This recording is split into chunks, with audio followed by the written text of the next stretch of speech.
So here we have the 1000 CVP. We're going to show you how to check and replace the power relays. So the first thing we need to do is open up this machine. What we want to do is take off this vacuum and the vacuum bucket. Make sure it's disconnected from the back here. Pull it right off. Keep it off to the side.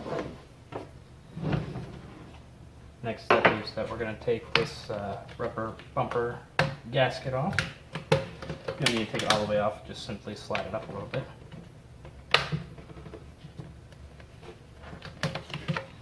Now reveal the screws on all four sides here.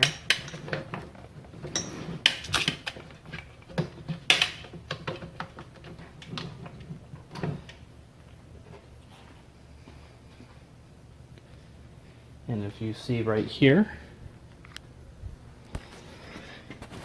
there's a little torque security screw in there, and there's going to be one on all four sides.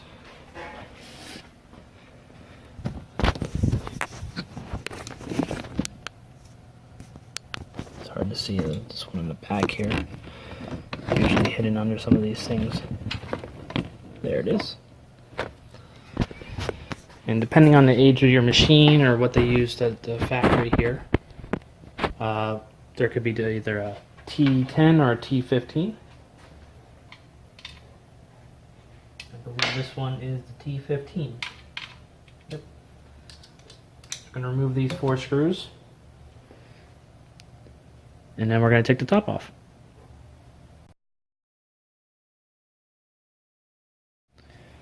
Okay, now the four screws are off, and what we're going to do is just take this top cover off gently. Need a little bit of a pain sometimes.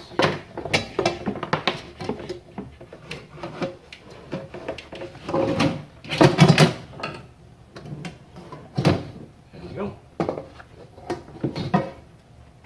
And what we're looking for is the power relays. And they look like this. So it's going to be this black box here with the four wires connected to it. So there's one here, and also one way down there. So we can test this one first because it's easier to get to, and we'll go through that process in just a minute. What I'm going to do is I'm going to remove these two screws to pull it off so you can easily see what I'm doing.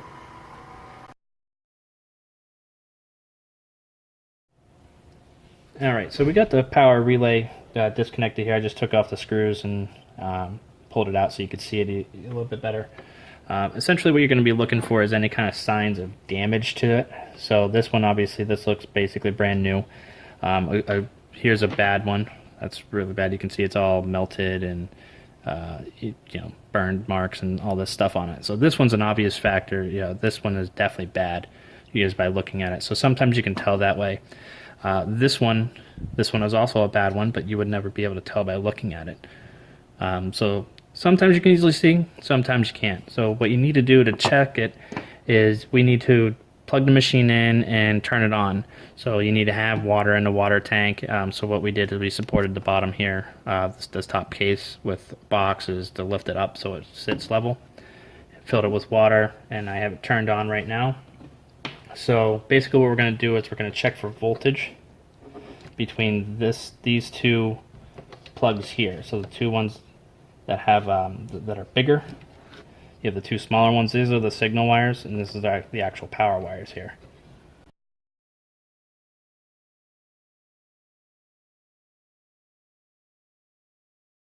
So when I turn this on, if you see down here, you'll get a small reading like that, but when I turn it on, if it's working, it's 0. That means there's actually power going between both of these wires here. If there's one that's bad, you'll get 115, 120 volts, whatever you're getting at the outlet. And that'll be a red flag that this is not actually making a connection and that it's bad.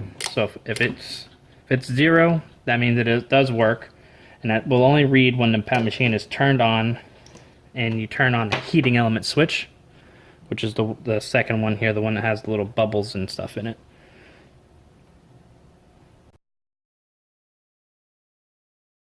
Right? And I just put in another one that's bad. It's still working technically, but you can tell when I turn on this heating element switch that it's going to be making a loud noise, and that means it's going to burning out pretty soon. So if I turn it on right now, you hear how it's buzzing. You can actually feel it, sometimes hear it, but it's getting really, really hot on the side. And that will actually burn out over, if it's left like that. So that one, that's another thing that you can listen for. That would be something you don't even need to test. If it's making weird noises like that, it's going to go bad. And you need to get it replaced as quickly as possible. All right, so I just put in another one that this one is definitely bad. We already checked this one. So I have the machine turned on, the heating element switch is turned off, and I inserted the probes here into the two terminals. And when I turn this heating switch on, if it's working, this should read 0. And if it reads anything like 110, 115 or higher for voltage, then we know it's a problem, because what it does is this is activating and it's not actually getting power to go through there. So this is creating the bridge. So when I turn it on, we're getting 122 volts. So that is something that would mean that this power relay is bad. So this would need to get replaced. And the same thing with the other one that's on the other side that's down there. You can do the same exact testing for it. And that will tell you exactly which ones are bad. So if both of these are working and are 0 out when you turn on the heating element switch, and the power relays are working. And then we'll have to further troubleshoot the machine.